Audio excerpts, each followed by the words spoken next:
ఈ రోజు పాపం అనే ఒక గుడ్డితనము, అసహ్యం అనే గుడ్డితనము, అపోహ అనే గుడ్డితనము, అనుమానం అనే గుడ్డితనము, లేకపోతే దొంగతనము, వ్యభిచారము, లేకపోతే మరొకటి, లేకపోతే ఇంకొకటి ఏ గుడ్డితనమును నీ యొక్క హృదయమును కప్పేసింది?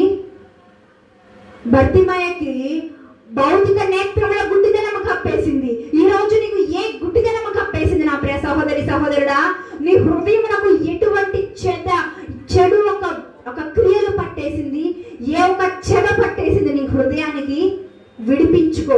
ఈరోజు నువ్వు కనుక నీ హృదయానికి ఒక విడుదల కలుగు చేయకపోతే నిత్యము మండే అగ్నిలను కాలిపోతావు. అక్కడ అగ్ని ఆరదు, పురుగు చావదు. నా హృదయం ఇంతే, నా బ్రతుకింతే, నేనింతే, నేను ఇలాగే బ్రతుకుతాను ఈ రోజు నువ్వు అనుకుంటున్నట్లయితే, ఈ రోజు నువ్వు నీకున్న దాంట్లో నువ్వు హీరోయిన్లా నువ్వు బ్రతకచ్చు. కానీ తీర్పు రోజు నేను తీర్పులో నిలబడ్డప్పుడు, యేసుక్రీస్తు ప్రభువు నిన్ను నన్ను ప్రశ్నించినప్పుడు, ఆ ప్రశ్నకు నేను సమాధానము ఇవ్వగలుగుతున్నామా? దేవునితో మనము మాట్లాడగలుగుతున్నామా? యేసయ్య ఇదిగో తీర్పులో నిలబడ్డప్పుడు ఆయన నిన్ను ప్రశ్నించినప్పుడు సమాధానం ఏంటి? అంధత్వము, గుడ్డితనమును కలుగ చేసిద్ది. నువ్వు గుడ్డితనముతో బ్రతుకుతున్నట్లయితే, లోకములో బ్రతుకుతున్నట్లయితే నీకు శ్రమ. ఈ రోజున ఈ నిమిషం మన దేవుడు నీతో మాట్లాడుతున్నాడు. నీ పాపం విడిచిపెట్టేవా?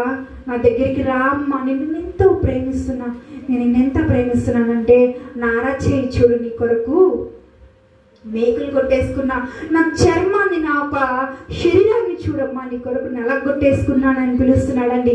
నీ పాపమును విడిచిపెట్టి దేవుని దగ్గరికి నువ్వు రాకపోతే నీకు శ్రమ.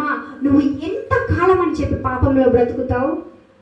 ఎంతకాలం అని చెప్పి నీ సిద్ధాంతము నువ్వే బ్రతుకుతావు? ఎంతకాలం ఈ లోకములో కొట్టబడిన వాళ్ళుగా బ్రతుకుతావు? ఎంతకాలము దేవుణ్ణి గాయపరుస్తూ బ్రతుకుతావు? నీ హృదయము, నీ బ్రతుకు ఆయన బాగు చేయాలని కోరుతున్నాడు. ఈరోజు ఆయన నీ స్థితిని బాగు చేయాలని కోరుతున్నాడు. చూడండి, ఒక వస్తువు చెడిపోయింది అనుకోండి,